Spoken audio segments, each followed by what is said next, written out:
बिस्मिल्लाहिर्रहमानिर्रहीम। अस्सलामु अलैकुम। यानी दीनी मिसाइल में खुश आमदीद करता हूँ।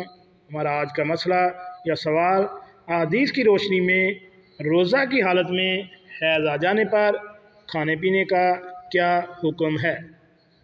तो चलिए नाज़रीन, चलते हैं इस सवाल के यानी मसले के जवाब की जानिब। नाज़रीन, सवाल हम तफसील के साथ दोबारा दोहराते हैं कि रोज़ा के दौरान ज़ोहर के वक्त आयाम शुरू हो गए, तकलीफ़ की शिद्दत ज़्यादा है, क्या कुछ खा सकते हैं। तो नाज़रीन, सवाल का जवाब कुछ इस तरह है कि सूरत मसूला में मखसूस अयाम में शुरू होने की वजह से आपका रोज़ा फासद हो चुका है, इसलिए खाने पीने की इजाज़त है, बल्कि अब रोज़ेदारों की तरह भूखा प्यासा रहना जायज़ ही नहीं, कुछ खा पी लेना चाहिए, चाहे वो दुआ हो या चाहे पेट भरने के लिए कुछ भी हो।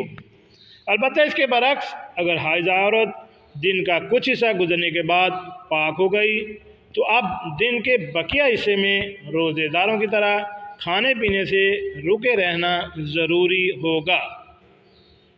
नाज़रीन, ये फतवा नंबर 20 दिया गया है और इस फतवा को देने वाले हैं अल्लामा मोहम्मद यूसुफ साहब, जामिया उलूम इस्लामिया बनौरी टाउन वाले। अगर आपको इस मसले के मतलब किसी भी किस्म का इख्तिलाफ या बहम है तो आप हमें कमेंट्स बॉक्स में कमेंट्स कर सकते हैं, हम इंशाल्लाह आपके सवालों का जवाब भी देंगे।